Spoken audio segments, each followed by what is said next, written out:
close, if you come up and great university president here, how we communicate to the world, which you... Well, I really want to begin, however, with a historical comment, and I'm not sure this will be terribly cheering. I became chancellor of the University of Massachusetts in 1980. I spent some time coming out of the government over at Brookings and became aware of what we call the competitiveness question. It was then Japan, and we were aware of how our factories were moving overseas. And we organized something called the Competitiveness Council. Some of you in this room are young enough or old enough to remember that. We had industry and higher education together and spent the 1980s dealing essentially with the issues competitiveness with Japan.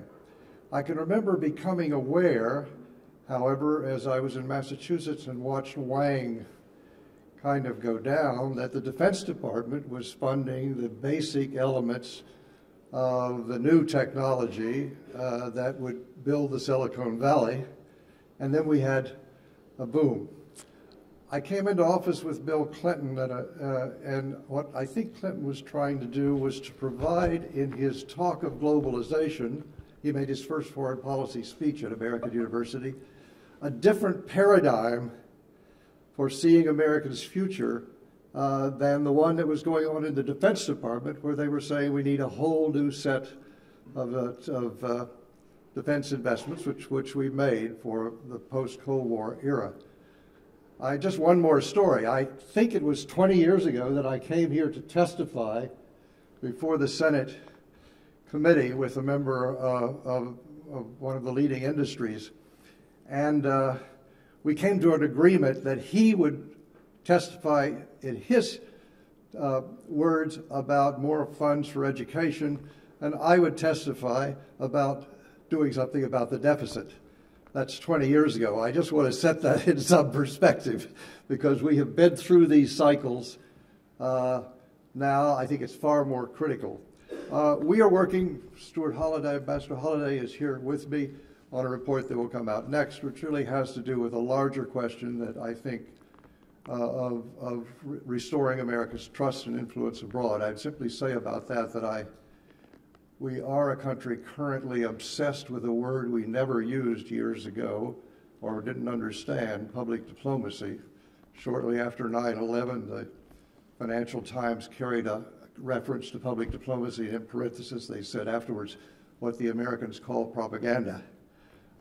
Now we have come to understand that word, but it is more than, I think, winning hearts and minds, and we have some very creative thought going on. I think the Defense Department and others are in many ways taking the leadership, but that will be a report that Stuart and I are working on with a bipartisan group of colleagues, and we look forward to bringing that to you. That'll be a very important part of this exercise on our global outreach, and as a part of that, we're proposing a foundation for international understanding that would use these new technologies, the Marshall Plan for the spirits and minds of the youth of the world.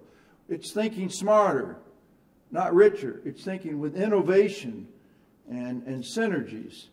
And we do believe this man from Illinois, where Lincoln came from, if he seizes a moment and becomes transformational rather than caught in the transactional work, if he really follows the course of a Lincoln, and we think we've got some ways of doing that, and we push those indirectly through our channels with the White House and with the Congress.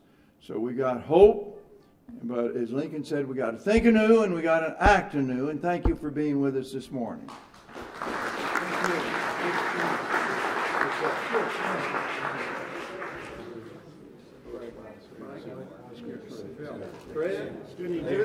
Do a one-on-one with you.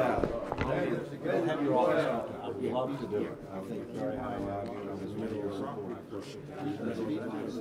well, whenever you get when you get a breath of fresh air. Thanks. Good to see you. Thanks for your comments. I appreciate it. Good to see you again. How are you? What's your first name? 17 I'm planning to do, and I would love for you to be our keynote speaker. I will do everything I can to try to. Plus, it's in town, right? Yeah, How you doing?